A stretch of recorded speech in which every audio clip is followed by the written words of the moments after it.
Essa é a aula de explicação do segundo ano do ensino médio. O tema é os domínios morfoclimáticos brasileiros. Eu sou a Prof. Lili e vou acompanhar vocês nessa explicação, ok? Os domínios morfoclimáticos. Os domínios naturais ou morfoclimáticos correspondem à classificação das grandes paisagens naturais do Brasil, elaboradas pelo geógrafo brasileiro Aziz Absaber, que está aqui nessa imagem que eu coloquei para vocês. Ele ganhou vários prêmios pelo trabalho realizado aqui no Brasil. Os domínios morfoclimáticos são grandes conjuntos do espaço geográfico identificados através do resultado das inter-relações entre os elementos da paisagem, como relevo, clima, solo e vegetação. Então, os domínios morfoclimáticos são até maiores do que a ideia de bioma, porque bioma é a interação entre os seres vivos. E no caso dos domínios morfoclimáticos, são a interação entre relevo, clima, solo, vegetação, o homem, que também modifica essa paisagem. Então, nós temos aqui o mapa dos domínios morfoclimáticos do Brasil, que foi criado pelo Aziz Absaber. E nós temos aqui o domínio amazônico de verde, o domínio do cerrado aqui no meio, domínios de mares de morros aqui nessa região litorânea, domínio da caatinga aqui nessa parte aqui do Nordeste, domínio da araucária aqui no sul do Brasil, domínio da pradaria mais ao sul ainda na região ali de Rio Grande do Sul, e as faixas de transição, que seriam essas áreas que estão entre os biomas. Então, elas não são nem de um bioma nem do outro, elas possuem características de dois ou mais biomas, ok? Aliás, de dois ou mais domínios morfoclimáticos. Então, eu vou fazer um resumo para vocês dos principais domínios. Domínios dos mares de morros, que são aqueles lá da área litorânea. Característica principal, tropical úmido, é o clima. Relevo, morros arredondados e planaltos. Então, eu trouxe para vocês o exemplo aqui do Pão de Açúcar, que é um morro bem redondo, bem arredondado. Localização, sul, sudeste litoral. E a vegetação típica é a Mata Atlântica. Tanto que quando os portugueses chegaram, eles exploraram bastante essa vegetação que é a litorânea, que é Mata Atlântica. E as principais ameaças são a urbanização, e foi muito devastado no passado. Então, as grandes cidades brasileiras, muitas delas, várias capitais aí do Nordeste, estão nessas áreas. Então, a urbanização avança sobre a Mata Atlântica. Cerrado, que é aqui o típico, por exemplo, da minha cidade, que é Sete Lagoas. Minas Gerais tem uma grande parte de cerrado.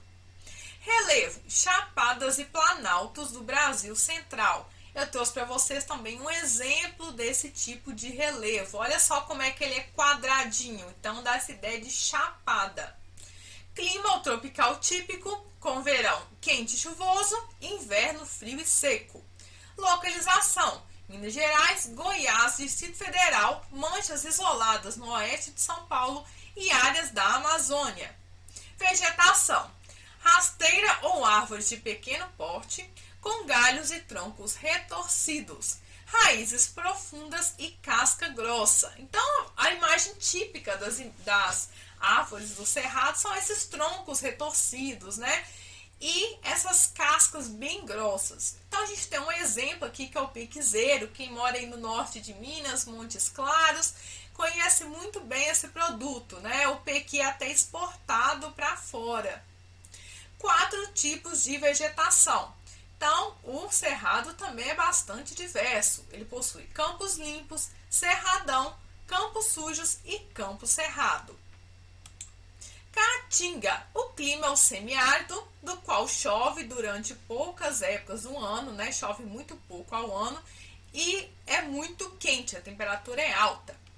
O relevo são depressões e há também o Planalto de Borborema, que é uma área bastante alta. Hidrografia é basicamente relacionada ao Vale do Rio São Francisco e também a alguns rios intermitentes, ou seja, temporários. são aqueles que vão encher na época de verão e vão, de certa forma, desaparecer na época de inverno.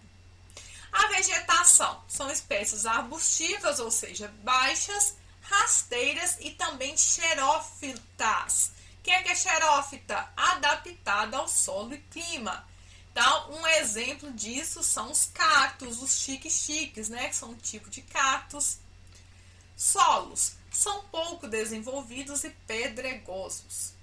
Ameaças: expansão da agropecuária, desmatamento, salinização do solo e tendência à desertificação. Domínio das araucárias. Características principais: o clima é o subtropical, que é um clima chuvoso, né, com uma distribuição de chuvas bem distribuída ao longo do ano e com a temperatura mais baixa.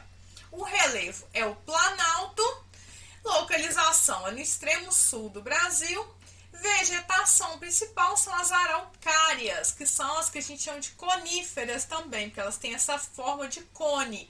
Olha aqui o desenho das araucárias, são árvores enormes e muito lindas, inclusive. As ameaças são a agricultura, né, que tem crescido sobre essa região e também restam apenas 4%.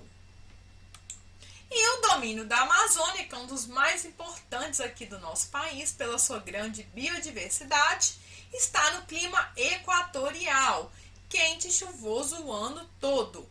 O relevo são depressões e planícies, então a gente não vê tantas formas altas, né? Não tem tantos planaltos. Localização no norte lá do país. Hidrografia é baseada principalmente na bacia do rio Amazonas e a vegetação principal é a floresta amazônica. As ameaças são desmatamento, conflitos de terra, contaminação dos rios. Ok? Espero que tenham gostado aí dessa aula de explicação. Não se esqueça de se inscrever aqui no canal, clique no sininho para receber as notificações dos vídeos de correção que saem aqui diariamente e, claro, dê o seu like. E até a próxima! Tchau, tchau!